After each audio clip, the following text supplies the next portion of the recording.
ये यूके में रहने वाला अहमद नामी नौजवान, जिसको 5 नौजवानों ने हमला करके जान से मार दिया। और मैं वजह आपको बताऊंगा तो आप सोचने पर मजबूर हो जाएंगे कि तरक्की याफ्ता मुल्कों में ये जो नौजवान नई नस्ल रहती है, इनको होता क्या जा रहा है, क्यों ऐसी हरकतें करते हैं जिससे अगले की जिंदगी भी बर्बाद और अपनी जिंदगी भी जेलों में गुजारेंगे। दूसरी खबर इसी वीडियो में आपके साथ शेयर करूंगा। पंजाबी ट्रक ड्राइवर जो कि गलत यू टर्न की वजह से इस वक्त अमेरिका में जेर हिरासत है, और उसका नाम हरजिंदर सिंह है। उसके हवाले से जो अब वहां के गोरे हैं या वहां का जो मीडिया है वो किस तरह मजाक उड़ा रहा है उन लोगों का, जो पंजाबी हमारे दोस्त भाई उसके हक में वीडियोस बना रहे हैं, रील्स बना रहे हैं, और 3 मिलियन से ज्यादा लोगों ने उस पिटीशन को साइन कर दिया है।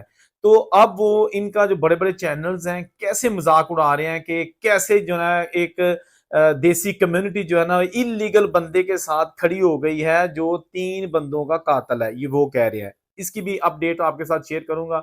और इसके साथ साथ कुछ ऐसी खबरें हैं छोटी छोटी, जैसा कि अभी कनाडा में जॉब के वाले से लोग जो ना काफी परेशान हैं, और इसके साथ साथ कुछ वहां पे सैलरीज ना मिलने की वजह से लोगों को जो है ना वो भी शिकायत सामने आई है। तो सबसे पहले हम बात करेंगे यूके में रहने वाले इस अहमद नामी नौजवान की, जो कि रॉचडेल में रहता था और अपने एक दोस्त और एक भाई के साथ कॉफी पीने के लिए निकला, और साथ ही छोटी सी एक नहर थी, यानी कि बड़ी खूबसूरत सी, उसके किनारे बैठ के इन्होंने पहले कॉफी खरीदी है और वहां पर बैठ गए हैं बेंच पर। थोड़ी दूरी जो पास वहां पर 5 लड़के 5 लड़के बैठे हुए थे और बड़ी मस्ती में थे, पूरे माहौल में थे कि यार को पंगा करना है। हो जाता है ना, पता चल जाता है। तो अहमद को वैसे सूझ गई थी कि शायद ये कुछ गड़बड़ करें, लेकिन ये नहीं पता था कि इसको जान से मार देंगे, और इसने तो किया भी कुछ नहीं था। बहरहाल ये जनाब कुछ पल वहां पे बेंच पे बैठे हैं। उसके बाद इन तीनों ने, यानी भाई और इसका दोस्त और अहमद, इन्होंने सोचा कि हम थोड़ा वॉक करते हैं। ये वॉक करने के लिए यानी उठ के दूसरी तरफ जाने लगे, तो वो जनाब जो उनमें से सबसे बड़ा लड़का था, 36 साल, उसका नाम जो है मोहम्मद हमीद है। और उसने जनाब क्या किया कि इसको यानी कि सारे थे, लेकिन मोहम्मद हमीद ने इसको पूछा, हु आर यू, यानी तुम कौन हो। तो इसने जनाब देखा कि इतने रूड लहजे में मुझे बात कर रहा है, तो अभी कोई इनकी बहस मुबाहिसा नहीं हुआ। तो वो जो 36 साल मोहम्मद है, उसने जनाब दूसरे लड़कों को आवाज दी कि छुरी फड़ो, छुरी फड़ो, इन्हें मार चढ़िए, मार चढ़िए, मार। वहां पर यानी कि विद इन सेकेंड्स हाथापाई शुरू हो गई, और एक नौजवान जो कि दूसरा था फारस, वो जनाब करीबी जो है ना वो कहीं से छुरी पकड़ के लेके आ गया, कैफे से जैसे भी जल्दी से छीन के लेके आ गया। और उसने जनाब आते ही ये जो मौलवी साहब थे, बड़ा खूबसूरत जवान, माँ का बेटा, किसी बहन का भाई, इसको आते ही सीने दे ठा मारी। हाँ जी, और सारा जना सीना पाड़ के रख छड़िया, अल्लाह ताला माफ करे।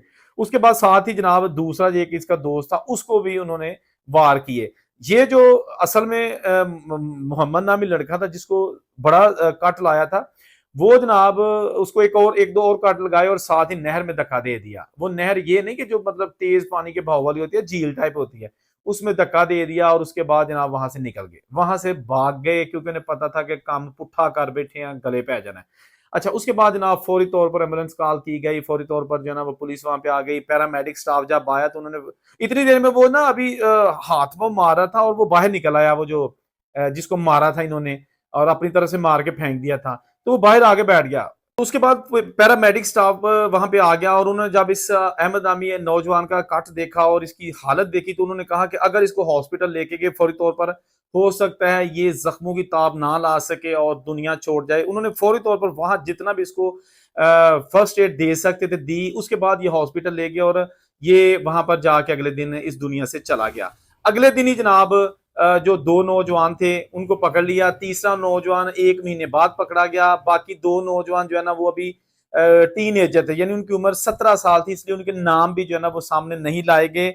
तो इनको जनाब ट्रायल के लिए पेश कर दिया गया। इन पर जनाब बाद में फर्द जुर्म आयद की गई, और जब वजह देखी कि कुछ भी नहीं वजह निकली, तो जज साहब ने जनाब ये जो आदमी था जिसने उसको रोका था, 36 साल मोहम्मद हमीद, इसको जनाब 25 साल के लिए, यानी उम्र कैद मिनिमम 25 साल ये जेल की सलाखों के पीछे गुजारेगा, और ये इस वक्त जेल में है। दूसरा बंदा जनाब 22 साल फारस, उसका नाम है फारस हसन, उसको 14 साल के लिए जेल की सलाखों के पीछे भेज दिया गया है, क्योंकि उसने भी छुरी जना ला के इसको मारने, यानी कि कत्ल उसने साथ होके उसने भी कट लगाए थे। तो तीसरा बंदा मोहम्मद जो 20 साल है हुसैन मोल, उसको 5.5 साल के लिए, यानी कि इनके साथ था, वो भी वो भी इक़दाम कत्ल में शरीक था, उसको 5.5 साल के जेल में भेज दिया गया है। 2 लड़के और हैं जिनके नाम वहाँ पर, अच्छा यूके में या बाहर के मुल्कों में ये होता है कि अगर कोई टीनेजर है, यानी कि उसकी उम्र थोड़ी है 18 साल से, तो उसका नाम नहीं बताते, खा उसने कितना भी जुर्म किया हो। तो उनके नाम नहीं बताए, लेकिन उनको जनाब 2.5 साल के लिए अदारे के हवाले कर दिया गया है, जिस अदारे में जो इस तरह के नौजवान होते हैं, भटके हुए नौजवान होते हैं, कम उम्र होते हैं, उनको वहां रख के हुनर सिखाया जाता है और बंदे दे पुत्र बनाया जाता है, अगर पंजाबी विच मैं कहां थे। तो ये जनाब एक बड़ा ही अफसोसनाक वाकया यूके में पेश आया। बेसिकली ये वाकया पेश आया था 2000 अगस्त 2023 में, और इनको सजा मिली थी 2024 में। और ये एक क्राइम स्टोरी के तौर पर आपको बताया है। ये बिल्कुल आज का वाकया नहीं है, क्योंकि जो स्टोरी होती है वो हमेशा पुरानी होती है, जो खबर होती है वो नई होती है। तो ये मैं खबर नहीं बयान कर रहा, ये स्टोरी बयान कर रहा हूँ, खा बेशक 10 साल भी पुरानी हो, उसको स्टोरी कहा जाता है।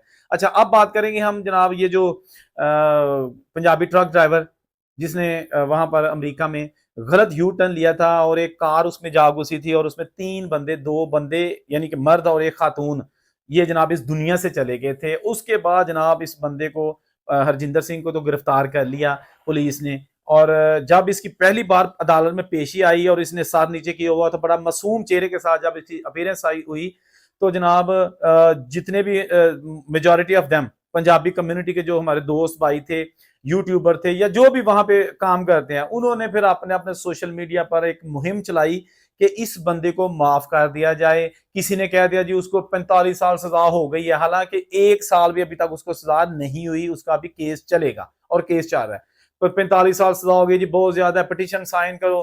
किसी पंजाबी ने ही मौके का फायदा उठा के सही चूना लगाने का वक्त मुनासिब समझ के ना, ऑस्ट्रेलिया में बैठ के पिटीशन एक फाइल करके ना, तो सोशल मीडिया पे उसका लिंक दे दिया कि सारे बंदे इसमें जाके पिटीशन फाइल करो और साथ ही चंदा भी दो।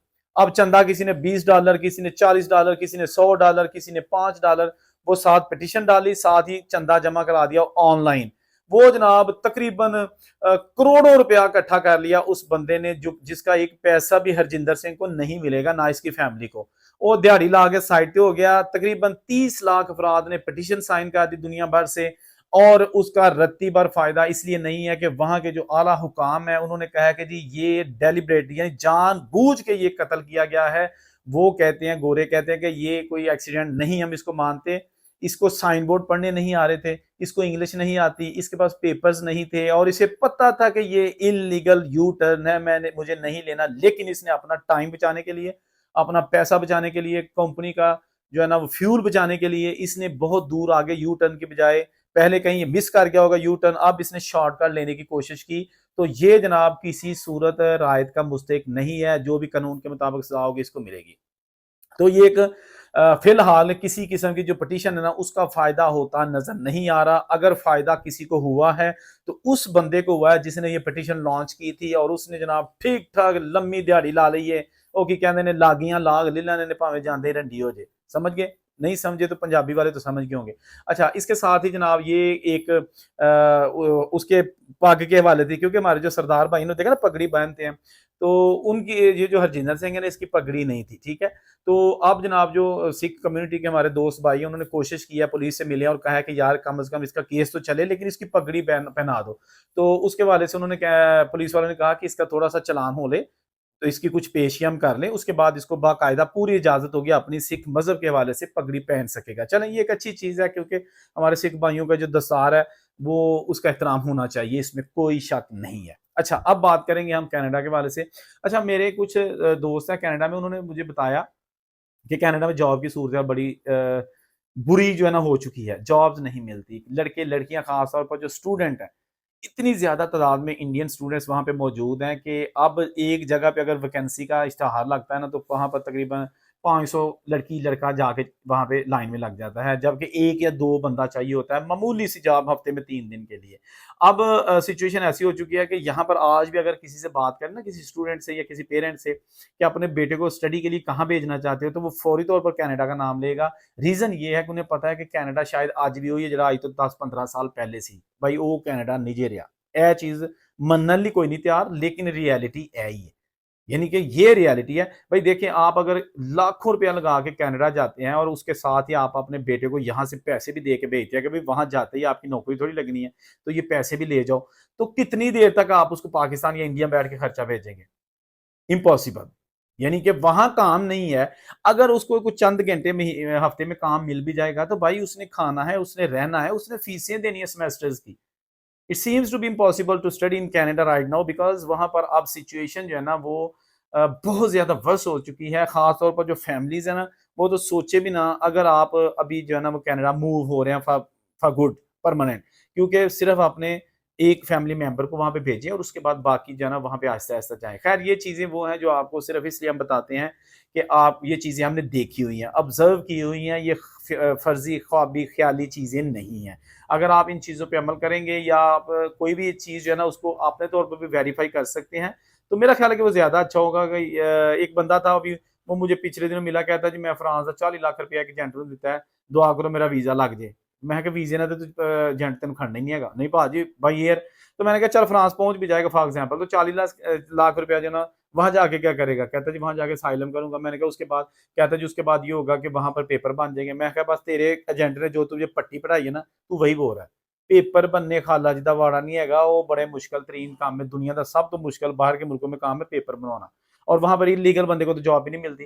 असाइलम वाला बंदा भी जॉब नहीं कर सकता जब तक उसके केस का फैसला नहीं होता। घर बैठे वो पैसे दे देंगे, घर दे देंगे, रोटी टुकड़ दे देंगे, लेकिन वो जॉब करने की इजाजत नहीं देते फ्रांस में। बट एनीवेज वो उसकी अपनी चॉइस थी। तो इतना जो है ना वो आप पैसा पानी की तरह मत बहाएं, ये देखें कि वो पैसा जाके मेरा वर्थ भी करता है कि नहीं, मैं वहां काम भी कर सकूंगा कि नहीं, क्या मैं इतना कमा सकूंगा कि मैं वो 40 लाख जो है ना वो लुटा सकूं अपनी फैमिली को वापस। बट ये हम नहीं सोचते, हम चाहते हैं जी ए जग मिठा अगला किस डिठा, एक बारी तो जाओ हाँ तो फिर वेखी जाएगी। कमेंट जरूर कीजिएगा। अल्लाह हाफिज।